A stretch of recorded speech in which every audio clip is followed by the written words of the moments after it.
Hello, everyone, and welcome to Uncorked History in 2022.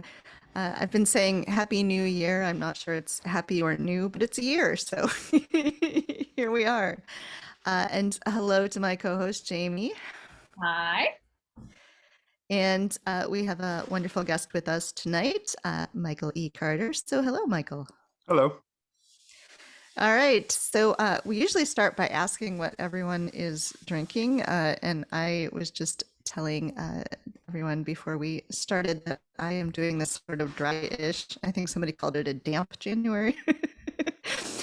So I am trying to be responsible. So I am drinking alcohol removed wine called Fre. It does not taste like Chardonnay. I was gonna ask. I've heard like mixed reviews of that brand, and some people are like, "Oh, it tastes the same," and some people are like, "No, this is terrible." I mean, it's not terrible. It's drinkable, but it does not taste like Chardonnay.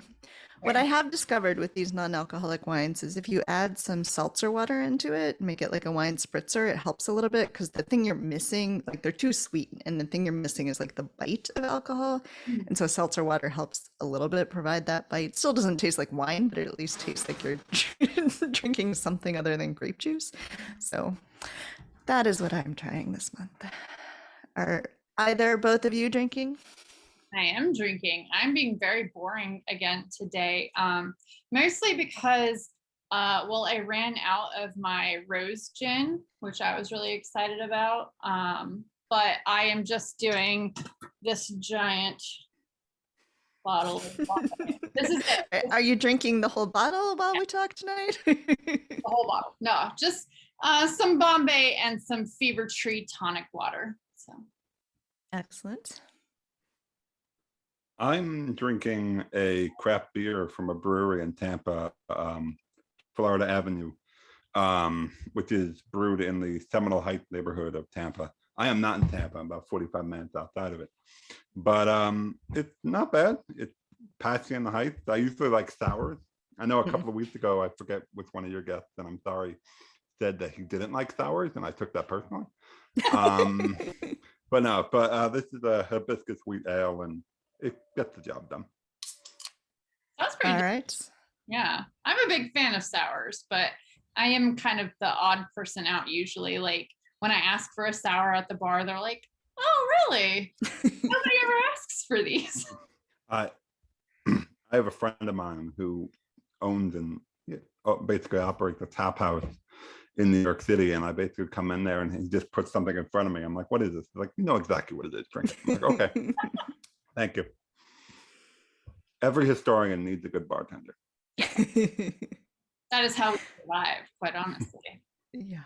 I have heard that the non-alcoholic beers are better than the wines. I haven't yet tried them.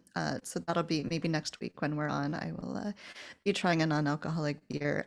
The thing is, I love wine. That's why I drink wine. I like beer, but not quite sure the point of beer if there's no alcohol. So we'll see. I've heard, well, I feel like beer, non-alcoholic beer, has come a long way from just O'Doul's, right? Like that was the only option you had for a really long time. So the fact that they've kind of opened it up with different flavor profiles is, I don't know, probably pretty good.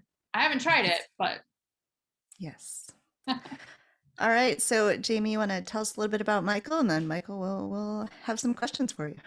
yeah. Well, I'm going to keep my introduction pretty brief because I would like Michael to kind of extrapolate on the work that he does. But Michael is a historian, and he focuses on genocide studies and the history of genocide in kind of world history, really, right? Like you focus on America, but you touch on kind of the global sphere. So a very like interesting aspect of history that I don't think a lot of people think about because it's so painful, right?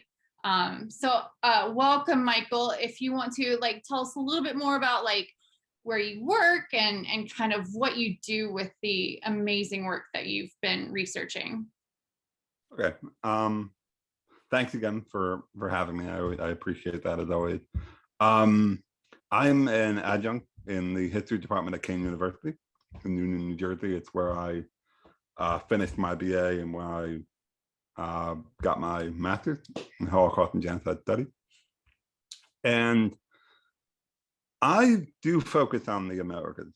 My degree is, as I just said, Holocaust and Genocide Studies. So it was sort of like the Holocaust and the world history of genocide. And I sort of carved out a niche. At the time, I was the only one taking that focus. I've heard of one person since, and there's probably been a couple here and there since I've been in the program. But I do kind of have a worldly look. As a result, I know a considerable amount, for example, about Rwanda, and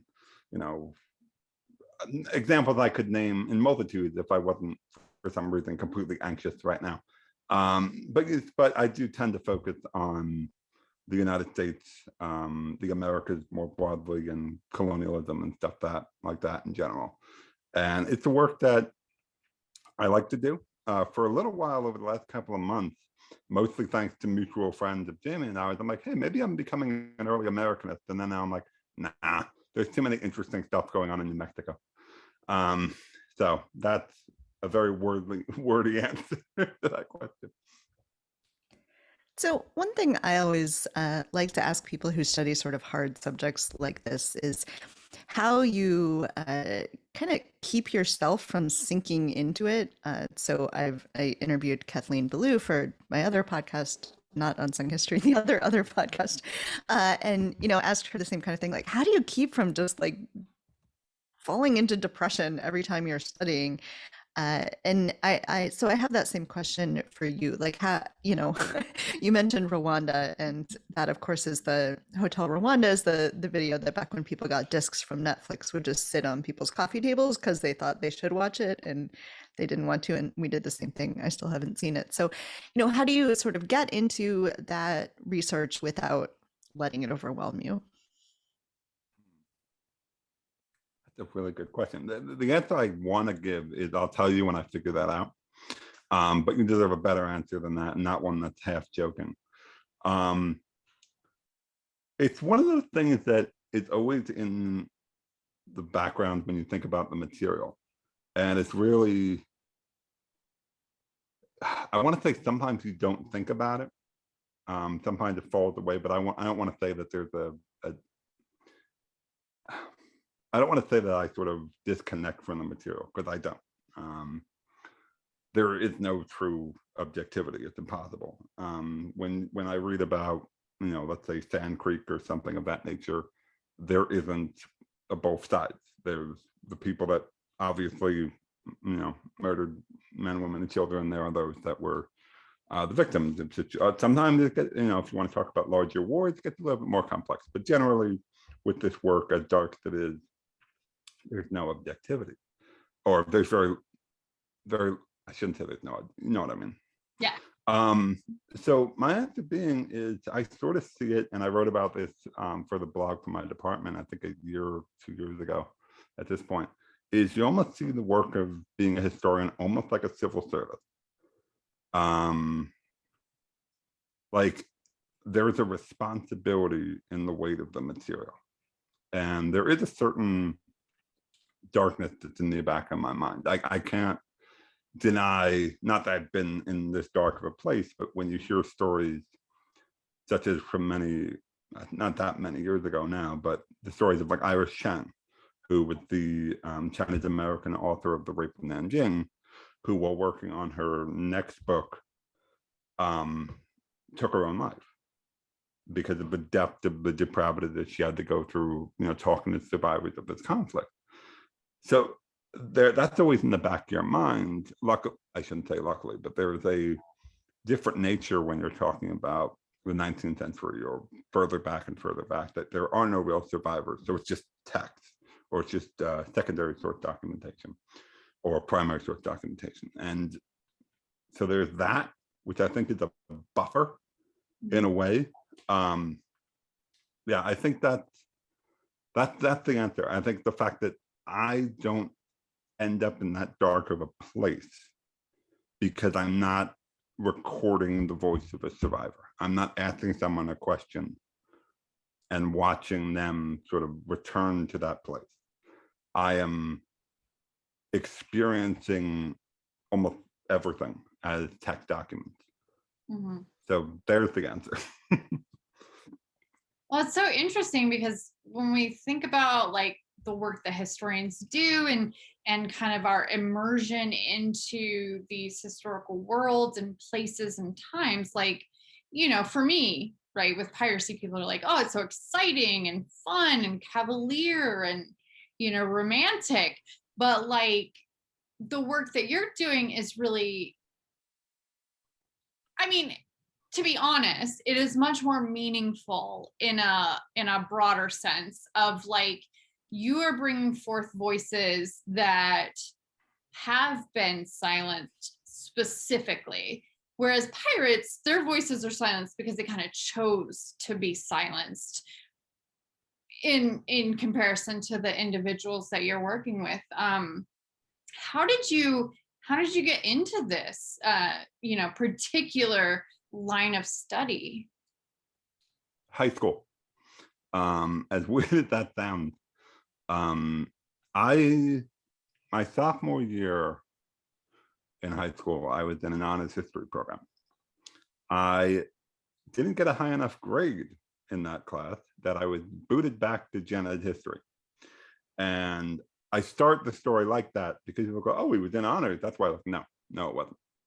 And when I got sort of knocked back down to gen ed history, I met the teacher that probably has the most formative of my entire career, and at least in grade school, Mrs. Rosemary Wilkinson, who was the professor who was most interested in genocide studies. She had a genocide studies class, the only class to my knowledge I got a perfect grade in, by the way, but whatever. She had like Save Darfur posters on the wall. She, you know, although it ultimately turned out to be a bust when or the Coney 2012 was a thing. I know she did that with her class. I think I was out of there by then. But I ended up accidentally ending up in this environment. And, you know, so we're talking about junior year in high school. I was good at social studies. I was good at history. I was terrible at math. So I had to sort of figure out, you know, what the hell am I going to do? And something clicked. And I'm like, you know what? Here it is. And at the time, having no idea of the what, I don't know why I keep moving my hand like that, having no idea of the wider literature, I thought like, why has no one talked about this? And then you go in and you go, okay, good. There have been people that have been talking about it for, you know, 70 years. We're working on it. But this is the place where I ended up. And it, I don't want to say it feels meaningful, because to me feels a little bit self-indulgent. Like I'm doing good. Like, no, there's a purpose to it. Yeah, I think. And that is something that was completely instilled in that class. The idea of, you know, junior, that's probably 16, 17, however old I was, you know, going over to the sort of library of the classroom and pulling off the shelf some of the worst material you've ever read in your life, you know, the stuff to be banned under certain laws nowadays, and reading it and then noticing, you know, in class a couple of weeks later, the teacher turns around and says, oh, when you're recommending books to other students, go, oh, Michael already read that. And it's like, oh, you know, there was something clicked. That's the best way of, and I'm eternally grateful for that. I don't know where I'd be otherwise. And, you know. I think that's amazing. Honestly, like, shout out to all the teachers, because first of all, teaching in a pandemic, bullshit. Second of all, like, having been a teacher, very difficult. But I had kind of a similar experience in the sense that I had a high school teacher who kind of pushed me into expanding my mind, right? Like, he was my AP English teacher, and he is the reason I went to college. If it wasn't for him, I wouldn't be the pirate scholar that I am today. Like, he put me on that path that kind of like everything fell into place. But, you know, I don't think we give high school or grade school teachers enough credit for the the joy and the lifelong desire for learning that they can instill in students. And it's so wonderful to hear that you had that experience. Yeah, she, for a time, although she's now retired from both times, she was also a adjunct at King, teaching teachers how to teach the same material. So she put in the mileage on this subject, and which is why I always want to give her a shout out when I can. She, and I mean it. I mean, I'm not going to go into the depth because there's probably other stuff I want to talk about, but I don't know what my thought process looks like without that grounding. I don't know. Jamie, it's interesting when you say, teaching in a pandemic. I know there's so much rhetoric on Twitter right now about, should we have remote? Should we learning loss, blah, blah, blah. But one of the best things I think over the past year when my kids were remote, so my kids last year would have been in 3rd and 1st grade, and I actually got to experience what school was like for them and got to experience a bit of their teachers because, we'd hear them and see them over Zoom. And it was so great to have that opportunity to say, these teachers love what they're doing. They're amazing. And to just sort of have that interaction was really great. And so I think hopefully, obviously we don't respect teachers enough in this country. We don't pay teachers enough in this country. Absolutely. And, I don't think we've somehow magically turned the corner, but at least hopefully some of us have a little more insight and respect into what they do. I agree. Yeah. Yeah. So I don't want to take this into too dark a place, but it is January 6th, and I feel like we can't not talk about the fact that it's January 6th. I've had this looming anxiety like hovering over me all week for lots of reasons, not all of which are January 6th, but certainly the fact that it was happening today was one of them. So I wonder, for both of you, really, as as historians, as you were experiencing this last year and as you're looking back at the event, from a year out, how you sort of put the context of the insurrection into, the sort of full scope of American history. That's a really broad question, but wherever you want to go with that. Do you want to go first, Michael, or No, I want you to go first. Okay. I mean, I think for me, I'm in this weird position now, having left teaching to join the DoD, like working in the government. When I was watching the footage of January 6th of last year, I was literally on my couch like, what is happening? Like, it was one of those things where we're all texting each other like, is base going to be closed? Like, how do we deal with this? How do we record this for posterity in a way that is both factual, but also, fair, right? We don't want to, as government employees, but as historians, we don't want to take like I found this on the web, a stance of like moral superiority.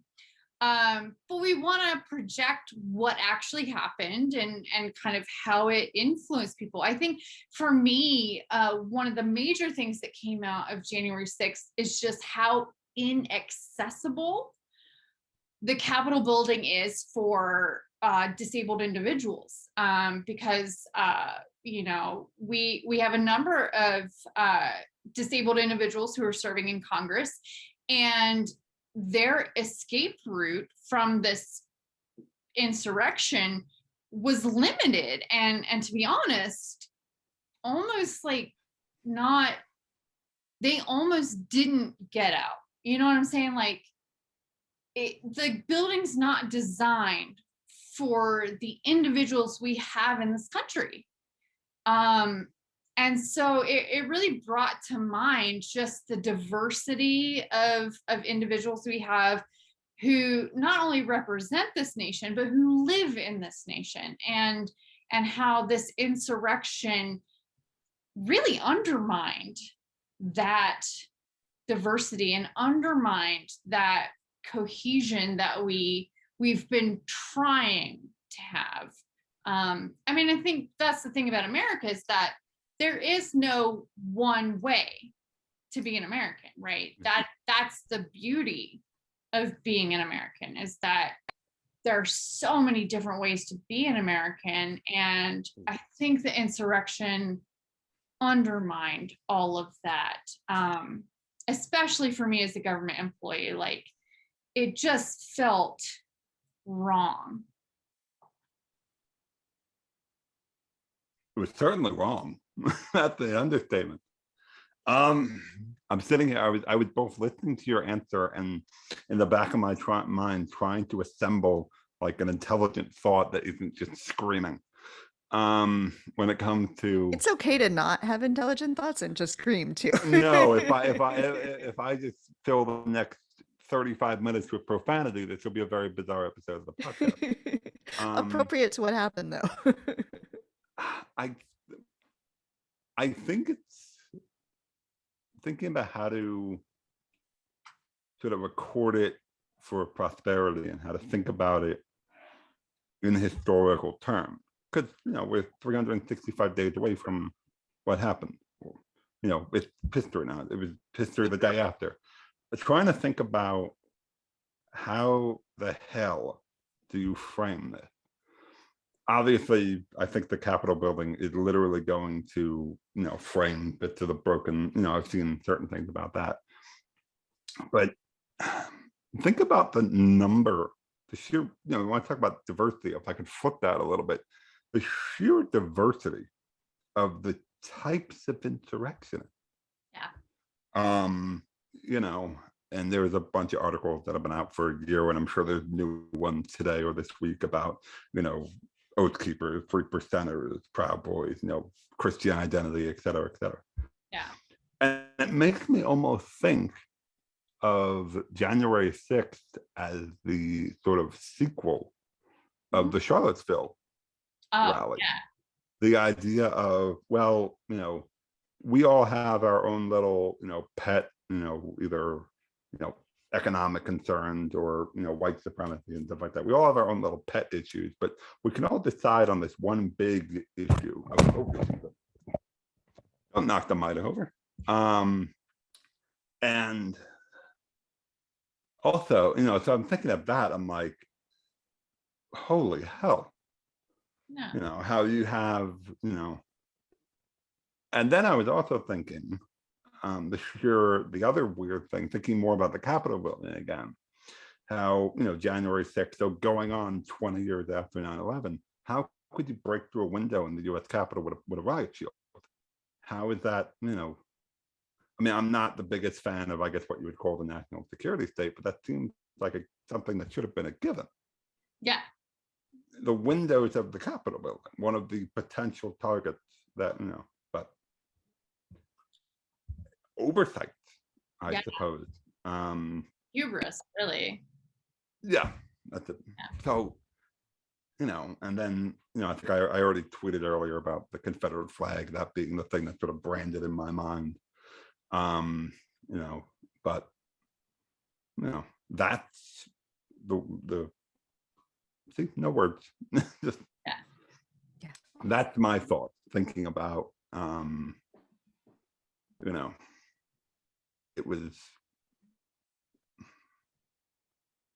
and also, you know, real quick, getting back to my first point, how the heck do you teach that, you know, in a typical classroom setting? How do you explain, you know, you would need a whole course.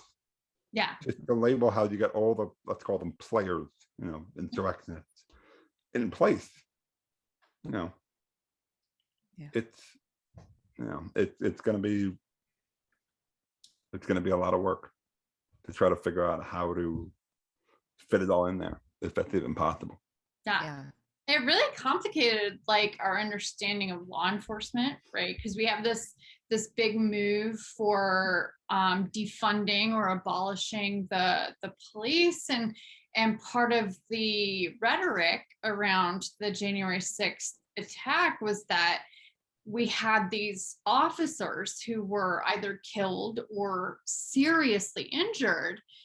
And it's like, how do you bring that into your conversation about defunding and abolishing the police state or the carceral state that we're in, without undermining the severity of what the insurrectionists created, right? Like, there is this crazy balance now of supporting the cops and the law enforcement individuals who were attacked, trying to protect the Capitol, versus our thoughts on the carceral state. So it's so complicated, and I don't think we're going to have answers for a really, really long time. No. This, I mean, there's a lot of hope, buried in, the various investigations that have been going on,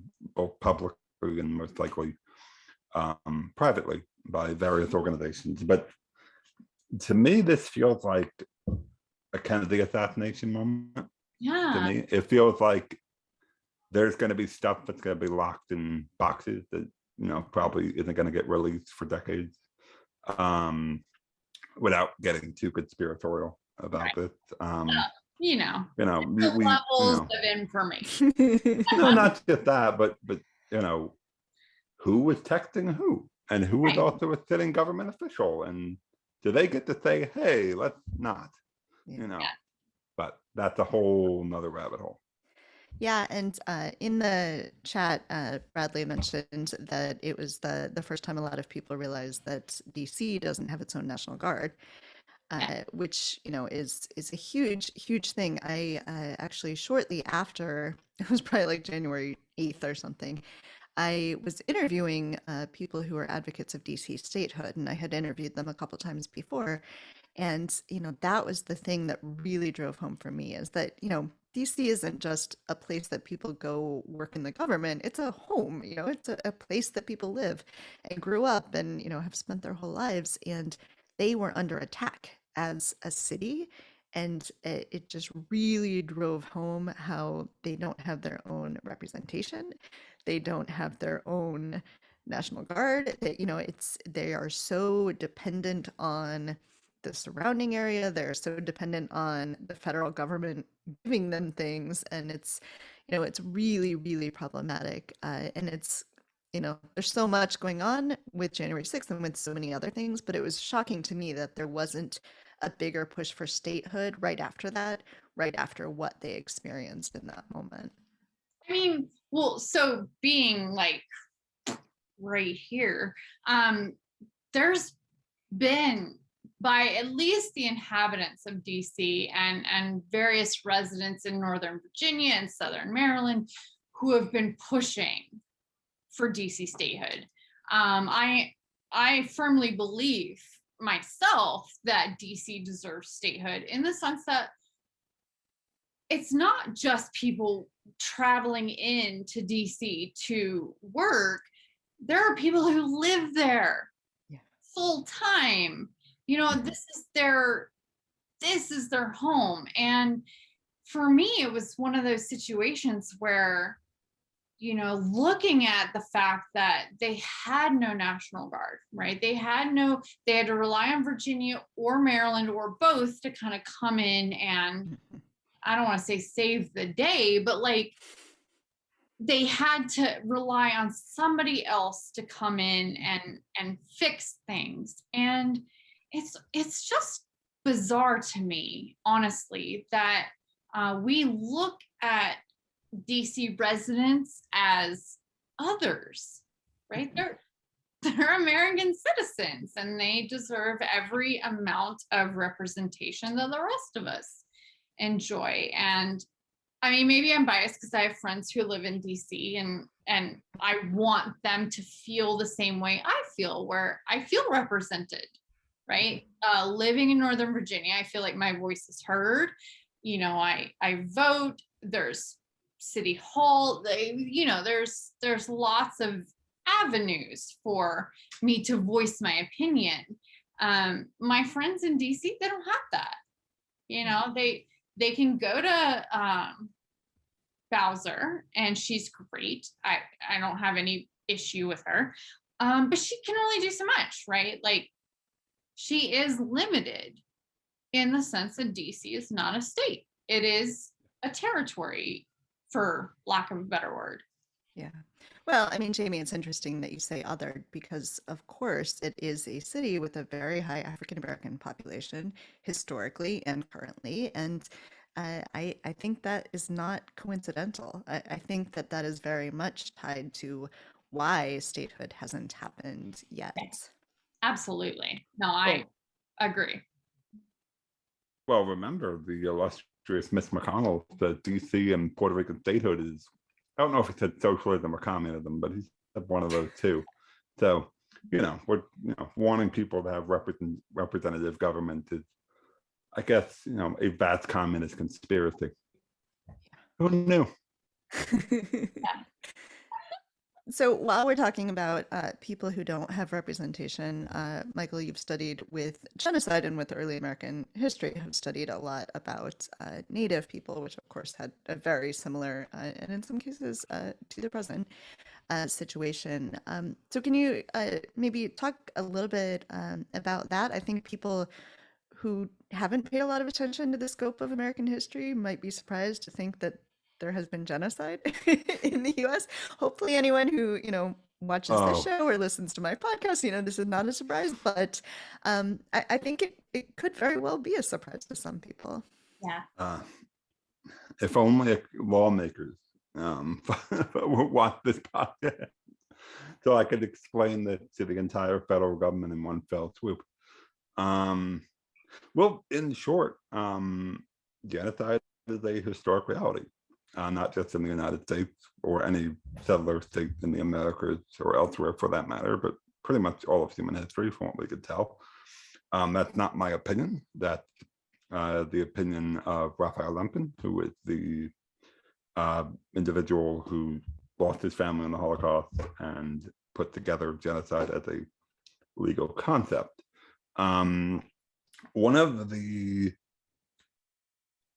I'm going to say, poor decisions on my part, perhaps not, not the perfect word, but being an Americanist genocide scholar, is I basically decided that the entire Western Hemisphere from 1492 to now is open game, which, as you might imagine, is not a very good plan when it comes to sort of, figuring out territory that you want to sort of call your niche.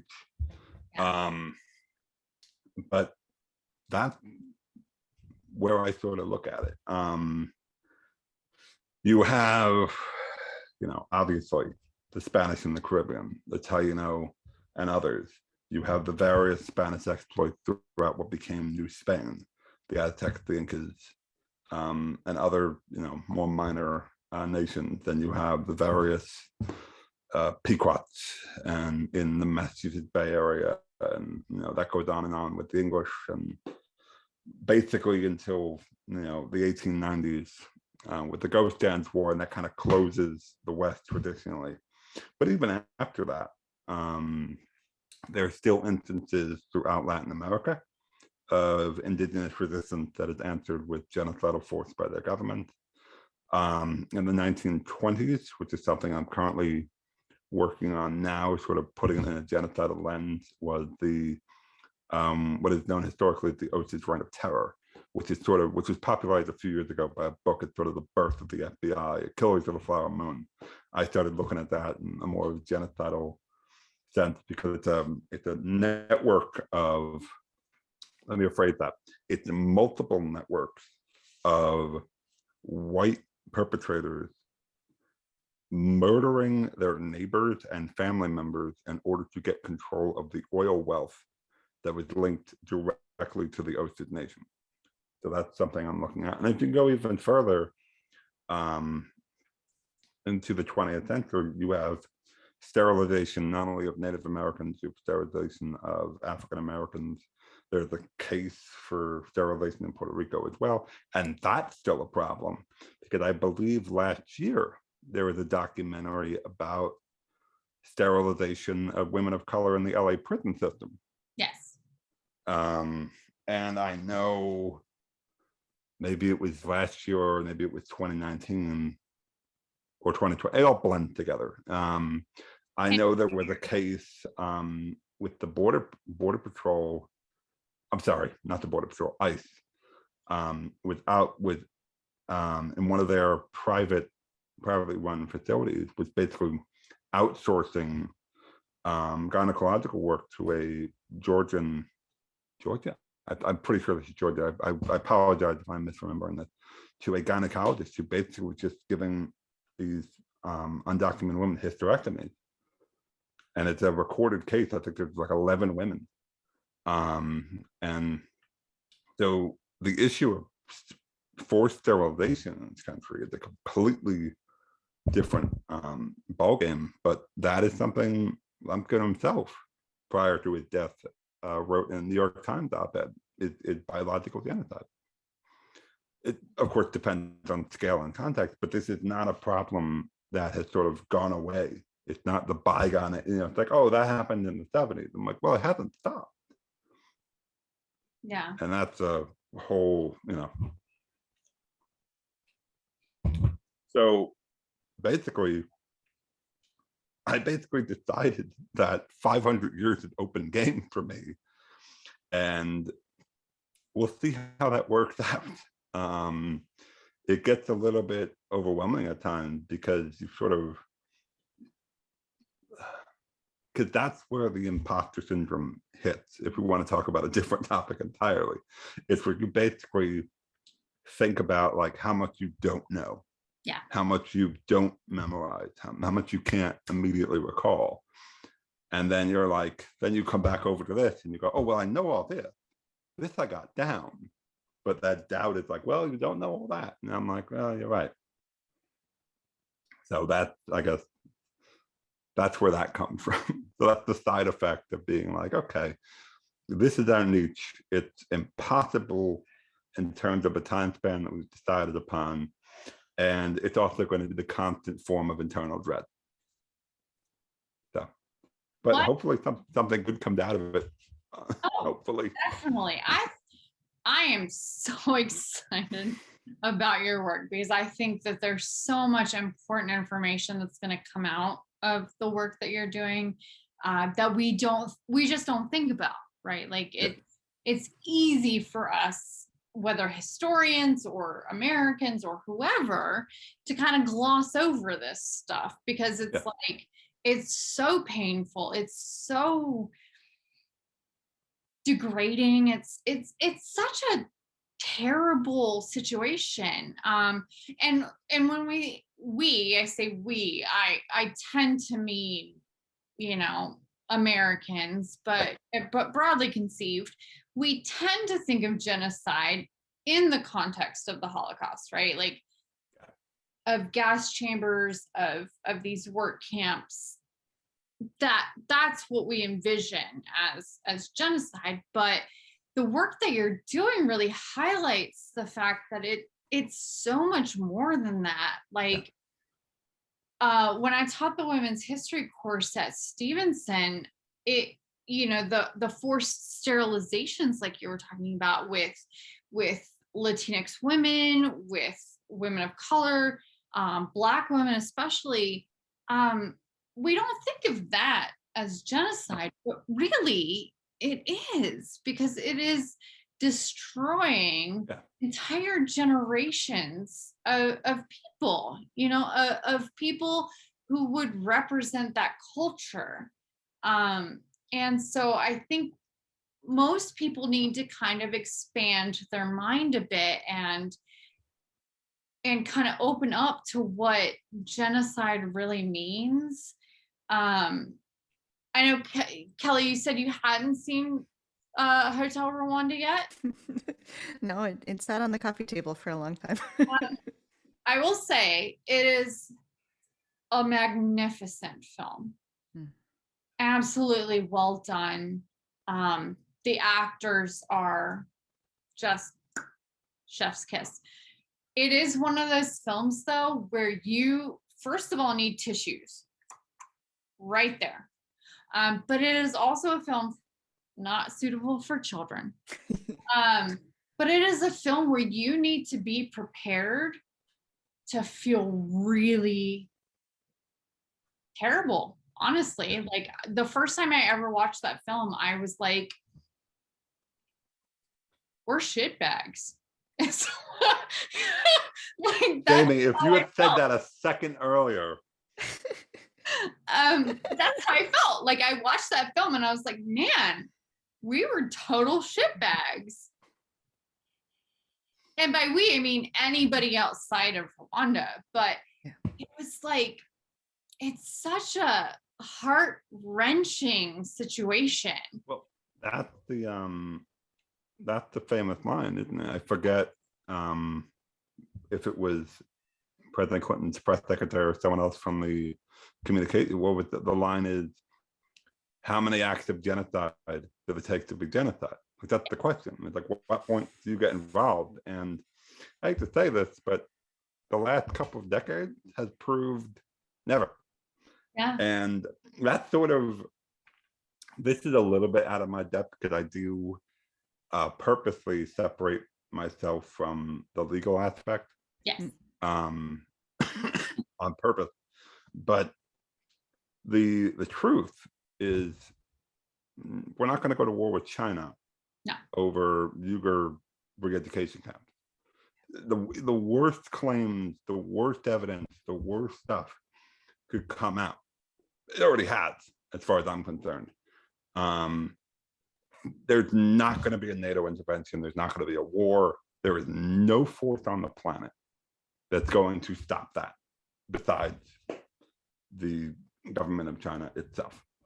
And that's the thing, that's the paradox that sort of sinks in about looking at this from a modern context, is if the country is not politically powerful, we're going into a whole different thing now, but if it's in a state where it was like the Balkans of the 90s, or just like in the 90s, Rwanda, where no one really cared.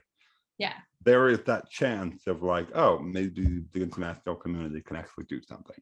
But then you get to that point where, regional superpowers or wannabe superpowers, did I say regional superpowers? You know what I mean? Yeah. Can just do something and it'd be like, well, we're not going to do anything. We can't. What are you going to? Yeah. No one's going to start a nuclear war to stop a genocide. Yeah. And that's why it gets sort of soul crushing. And maybe that's why in part I've retreated to historical studies of this topic, because I cannot imagine what it might, talk about darkness. Yeah. To be on the front lines of handling this as a day-to-day contemporary reality. To be like, okay, this is happening in, if I'm going to guess, 7 places on Earth. Right. At this moment. Most likely more, to be completely honest with you. And there's really nothing you could do about it. Yeah. Or let me rephrase that. There's no political will to do anything about it. And in some areas, like I just described, no one's going to do anything about it. Yeah. And like Brad just mentioned, we literally just recognized the Armenian Genocide. That's a big one too. Which was the lowest of low bars. Yes. Oh. And when did we do that? I mean, I'm sorry to get into this territory again, but when did we do that? When we no longer needed Turkey militarily. That's when we did it. But I mean, the reality of kind of genocide studies. Yeah, that's the reality of international, geopolitics. Right. So my husband is a political science major. I am not, obviously, like did history, but I've been helping him because, he works full time and blah, blah, blah. But I've been helping him. And so I've been learning a lot about political science and learning about the different geopolitical reactions to things, like you as an American, or you as a Frenchman, or you as a resident of the UK, like you have a very particular view of what your government is doing and should be doing, right? But when you study the politics behind it, you realize that like there are situations where they cannot react in the way that you either expect them to or want them to, because there's all these like international rules, there's all these unwritten rules, there are all these things in place that like you could trigger World War III and not even realize that that's what you're doing, because there are these different relationships, right? I mean, things aren't the same as they were in 1918. They're not the same as they were in 1947. We are in a totally different world, and governments are still figuring that out. Just as we are, we're still figuring it out, right? And the sort of cruel joke when it comes to genocide in the historical context is everyone already knows what word applies, because they use it as a cudgel against each other internationally. When France recognized the Armenian Genocide, Turkey turned around and said, fine, we'll recognize the Algerian War. When President Biden acknowledged the Armenian Genocide, China, if I remember correctly, turned around and said, fine, we're going to recognize the genocide of Native Americans. Everyone knows what word applies. Yeah. But if you're I don't know, we're just not going to pretend. Yeah.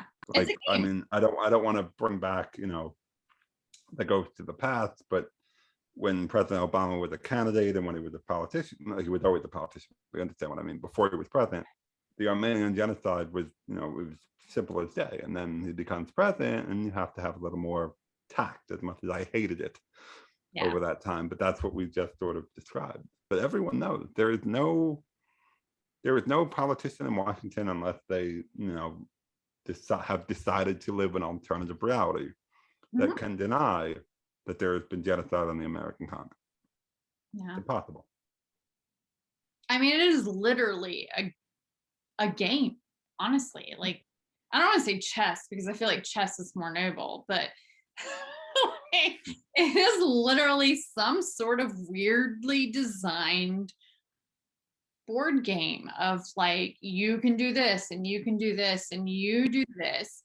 We will agree that none of us will do this. It's just so bizarre, And this is why I find joy in Lego, because I'm like, fuck the world. I don't understand it. Let me throw some bricks together. Thank you. I don't know. My 7-year-old really likes to play Risk, but he doesn't actually play Risk. He gets the board out. He gets all the little like tanks and horses and whatever the heck they all are, and like lines them up in different countries and fights his own wars. I mean, how many? You can probably, the people that have probably played a legitimate entire game of Risk probably count on their one hand. Usually it just evolves into, well, it's been 7 hours. Yeah. I just go to Yahtzee because it's like, it's just numbers. Dice and numbers and randomness. Like, who cares? See, I don't like numbers or randomness. I don't generally like randomness, but I like Yahtzee because I tend to win. Oh, okay. Well, that's a good reason. That's a bias. I don't know why I tend to win, but I tend to win. So that's the game of chance, right? I think we should go from there to our recommendations, because I have a bunch this week. Oh, why don't you start then? I'm so excited to hear your recommendations. All right, I will start with my recommendations. So first, one thing I do not recommend is Don't Look Up, which was incredibly well made, really good movie, and gave me anxiety attacks for the next 24 hours. So much. If you are a person that gets anxiety attacks, panic attacks. It did give me anxiety, but I did love that movie. It was really well done. So there's that. I do recommend doing the Wordle, which is not that new, but it's this puzzle that everyone seems to have discovered on like the 200th one. It's suddenly everyone.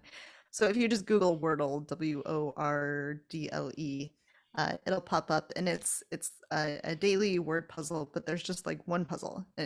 5 minutes a day, and you're done. It's free, and it's pretty addictive. So I do recommend that. I recommend the book that I am reading right now, and I'm not going to remember the exact name of it, but it's by Erica Armstrong Dunbar, and it is about George Washington's slave who escaped that he went after, and gives you just this totally different look of George Washington and Martha Washington, and it's incredibly well done. So I recommend that.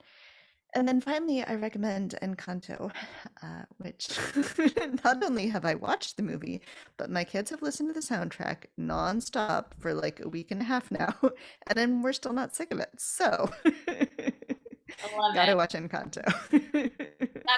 That's on mine and Kyle's list to watch this weekend. After I take all the Christmas decorations down, we're gonna watch Encanto. So, Well, then you can Zoom with my kids, and they will sing the entire thing for you because they have it all memorized. I will Zoom with your children to listen to their version. Text me or message me that book though. I'm very intrigued to read that book. It is incredibly well done, and also horrifying.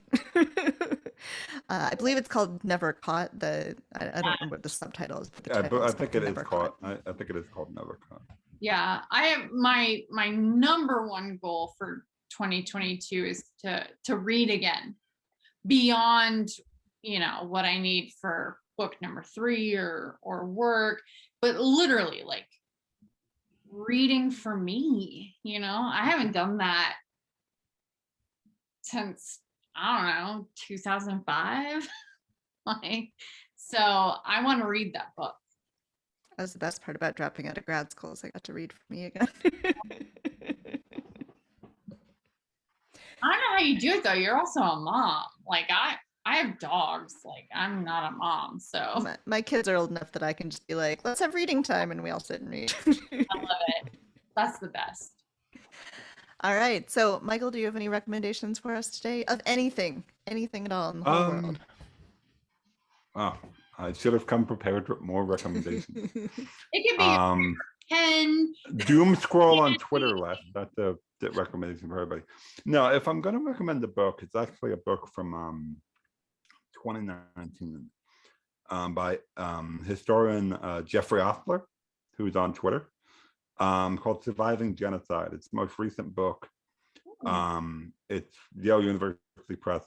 I know it's basically looking at, literally at the subtitle of the book, looking at genocide from the American Revolution to Bleeding Kansas, if I remember correctly, right before the Civil War. And I believe it's meant to be part 1 of a 2-part volume, which I hope it is, because there's a whole other, there's a cliffhanger when it comes to American history. And if, unlike other books that I could recommend about my topic, which is sort of, big heavy tomes that cover everything at once, or, recommending like 200 books, that if you're even vaguely interested in genocide as an American phenomenon, that would be my suggestion, my recommendation, if you would. And other than that, doom scroll on Twitter left, and I wish they were paying me, but come down to Tampa for the craft breweries. Excellent. And Jamie? Well, Michael, because I'm doom scrolling. We all have.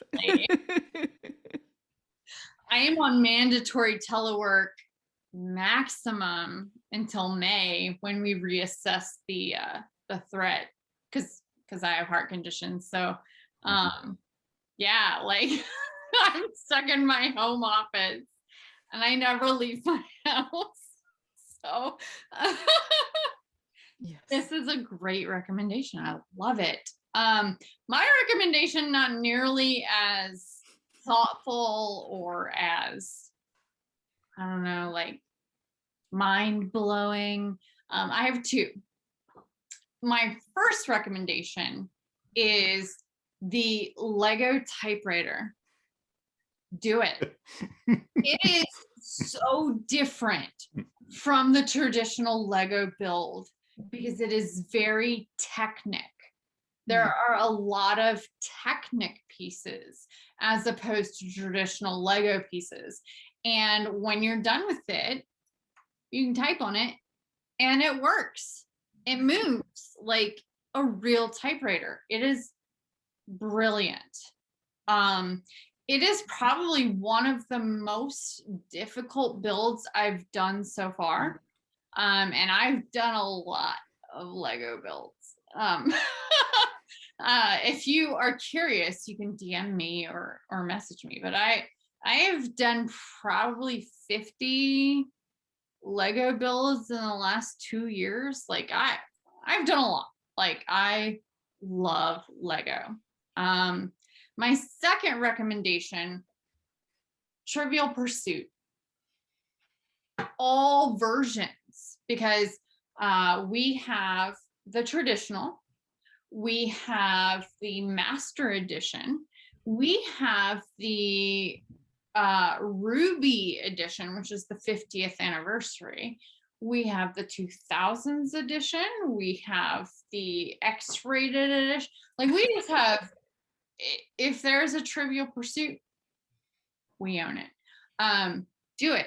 It's so much fun. Like even if you don't know the answers, because most of the time we don't know the answers to the questions, but it's just fun and you learn a lot of shit from these questions. Like so good. So Lego Trivial Pursuit, do it. But do you have Star Trek trivia games in your house? Because I do in my house. We don't have a Star Trek trivia like specific set, but like I'm not saying we don't have questions related to Star Trek in our game set. Well, one of the many Star Trek games we have floating around our house, the cards actually come in what looks like a shuttle, a StarCraft shuttle. That like you can open up and the cards are inside. And so my kids will like get it out and just read questions to my husband and make him answer question after question after question. Oh, I love it. We have Trivial Pursuit pie wedges that are filled with question cards in them. We have the Bob's Burgers because my husband is obsessed with Bob's Burgers. We also have Harry Potter, although we also have the Harry Potter Trivial Pursuit. And then we have Golden Girls. You know, he's Betty White. So yeah. All right. You had to end it on sadness. We were doing so good. Not sadness, like, which was a legend. Well, yeah.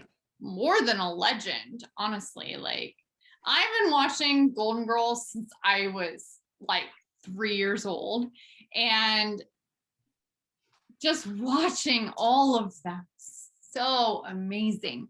Bay Arthur, probably my favorite. I am Dorothy. I am a bitch, and I am probably the most like, I don't want to say logical, but like the most to be like, you're being an idiot.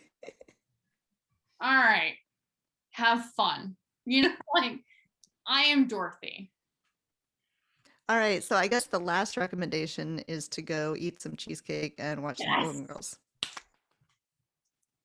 If you need to borrow a DVD, I have the entire collection over here. Thought you were gonna say we could borrow some cheesecake, and I was like, yes. Well, you could borrow some cheesecake. I have some cheesecake coming from Chicago tomorrow. Very nice. Very nice. Kyle ordered also on Hulu. Chicago. Thank you, Brad. All right. Well, I think now that we're back on a high note, let's end on that. So yeah. Michael, thank you so much. It was an absolute pleasure. You are amazing, and I cannot wait for your work to come out. I need a book. I have to finish the work first. That seems to be the challenge. Wow. That's The easy idea part, right? phase is really, really strong. And then it's like, we have to write it and we have to edit it. Mm, And then mhm, someone mhm. else has to deem it good enough to publish. A lot of steps, but we're working on it. I will edit it. Just saying. For free. For free. You might regret that when I'm just like, here. You've got it on video now, so. Yes, this is going on YouTube. There's no way. Yeah, it's on YouTube now. It's official. Like, I can't wait. I'm so excited. Like, tone it down a little. like it's like you're like, it's gonna be awesome, and I'm like, please keep it. If it's not mediocre, You that's got to the manage expectation. expectations. Yeah, manage the expectations, You please. need to believe in yourself more, sir. We're Okay. going straight up. Straight up. That's how it's going. All right. On that note, All right. On that thank you note, very much. goodbye, everybody, and join Bye-bye. us again next week when we will be discussing the Bright Ages with the authors.